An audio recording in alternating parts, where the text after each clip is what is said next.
Okay, we're live again. Inulit ko lang po yung live natin. May problema daw sa audio dito sa unang video natin.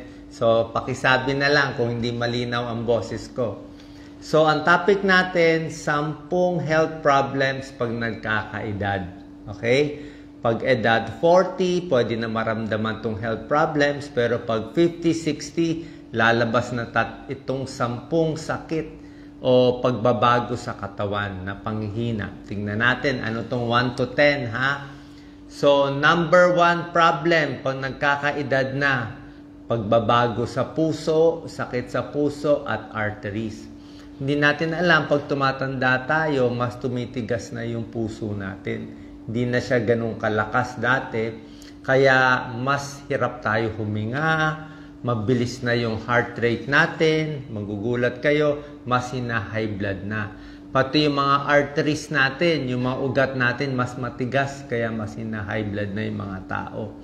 So, yan ang binabantayan. So, kailangan natin regular exercise, diba? Yung diet na lagi ko tinuturo, bawas baboy baka, tigil sigarilyo, sapat na tulog, at maintenance medicine kung kailangan. Kasi yung puso nga, nagbabago. Mas hirap pag tumatanda tayo. Number 2, health problem. Pag nagkakaedad, mas mahina ang bones, joints, and muscle. Diba? Pag bata ka, tigas ng buto natin. Kahit matumba ka, walang problema. Pero pag nagkakaedad, yung buto natin, mas mahina na siya. So, humihina yung bones natin. Kaya nga ang payo natin, bago mag 30 years old, dapat kompleto na kayo sa vitamin D at calcium. So pag wala pang 30 years old, dun na kayo kumain ng maraming gatas, dairy products, calcium supplement, broccoli, salmon, tofu. Basta may mga calcium, dilis para tumigas na yung buto. Kasi pag matanda na, 40, 50, 60, numinipis yung buto. Kaya pag natumba ang may senior, pwede siya biglang bumagsak. Diba? At pampatigas ng buto, konting exercise, konting weights, 4 pounds, 5 pounds, walking, jogging, lahat yan. Kasi mas natatagtag yung buto, mas tumitigas siya. Okay? So yung muscle din, lumiliit pag tumatanda. Number 3, problem ng nagkakaedad na dumarating to sa lahat sa atin, 40, 50, 60. Mapapansin nyo, nagbabago ang panunaw natin. Yung tiyan natin, hindi na pareho dati. Like ako, pag bata ako noon, kahit anong kainin mo, di ba? Fried chicken, oily foods, kahit sisig, lahat okay. Ang bilis natin kumain ng bata, pero pagdating ng edad 50, 60, nako, pag kumain kayo, parang ayaw na bumaba dito, hindi na matunawan, naiimpatyo na. Bakit? Pag tumatanda, nababawasan ng laway. Humihina ang galaw ng esophagus and stomach. Maraming panghihina. Pati digestive enzymes na babawasan. So, kailangan pag mas matanda na, mabagal na ang kain. Mas malalambot na kinakain, hindi na pwede oily. Kailangan na prutas, gulay, kailangan na mas maraming tubig. Bago kumain, dapat may tubig na mainit na. Ako nga ngayon, napapansin ko, pag malamig na tubig, parang ayaw bumaba parang tumitigas siya. I-try nyo. Pero pag mainit na tubig, umpisahan mo, kailangan mabasa muna itong daanan bago unang subo. Pag bumaba na yung pagkain, bago lang tutuloy yung pagkain. Kasi nga, pag tumatanda, mabagal na ang bituka. Tapos yung pagdumi, mas mabagal na rin yan. Ang pagbabago, lahat mararamdaman to pagdating na sigurado na 60, 70 years old. Number 4 out of 10 na pagbabago pag may edad, pag-ihi natin, iba na rin. Diba? Yung dati, madalang tayo umihi. Diba? Ngayon, every hour, ihi ng ihi. Sa gabi, gigising 1 beses, 2 beses para umihi. Pagka-ihi mo, naiihi na naman. Bakit? Yung bladder natin, yung pantog, mas lumiliit. Maliit na lang. Dati, kaya 500cc ng ihi. Ngayon, 200cc na lang.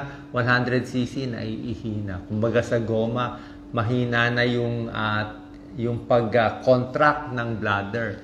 Tapos hindi pa maubos lahat ng ihi. Pagka-ihi mo, may natitira na mga 80 cc urinary retention, mamaya. Kaya ang tip ko sa inyo, pag ihi nyo, maghintay kayo 30 seconds, umihi ulit. Huwag muna tatayo sa toilet. Ihi, pahinga, ihi ulit. At least 2 beses iihi tayo. So, maintain a healthy weight para dyan sa pag-ihi. Number 5, importante din yung utak natin at yung memory. Humihina po pag tumatanda tayo. Okay? Mas nakakalimutan na, hindi na alam yung sasabihin. Alzheimer's, saan ba iniwan yung cellphone, yung gamit. Kailangan more circulation para sa utak, diba?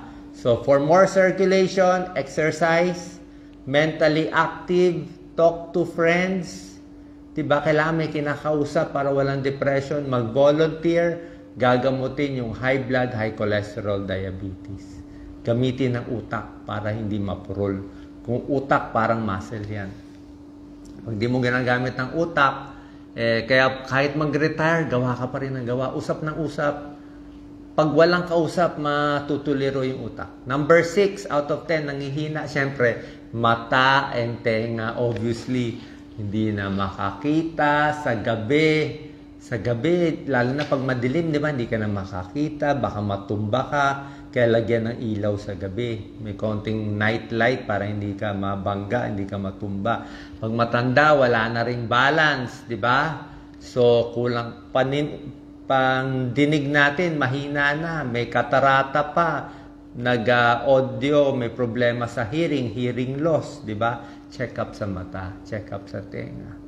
Okay? Number 7, ito importante. Ipin. Huwag niyong hahayaan na mapingot at mabungi ang ipin niyo. Kasi oras na mabungi tayo, tapos mahirap magpustiso o maglalagay ng implant, oras na maubos yung ipin natin, magkukulang ang nutrition natin. So, paano kakain? Wala ka nang gana kumain, hindi ka na makanguya. So, pag walang ipin pang nguya, ay lalong manghihina yung katawan. So, kailangan check up, toothbrush, floss daily. Number 8, pag tumatanda, syempre kukulubot. No? Wala tayong magagawa dyan. Kukulubot, makakalbo, mamumuti ang buhok, ang balat, nangingitim dito, mabilis maggasgas. Syempre, nababawasan yung mga collagen. Less fatty tissue, less elastic, maraming wrinkles, maraming age spots. Ayan, wala naman akong makeup. Maraming skin tag, yung mga balat-balat. So, maligo, mild soap, moisturizer, mag-sunblock, wag masyado magpa-araw, tapos maglo-lotion. Sabi ko, kahit murang lotion, kahit ano lang, Johnson, kahit anong lotion gusto nyo. Basta kailangan, kasi pag tumatanda, kulang na nga oil natin, nagda-dry na lahat yan, dry. So, lagyan ng lotion. Gusto nyo yung mga moisturizer? Pwede. Pero hindi naman kailangan ganun kamahal.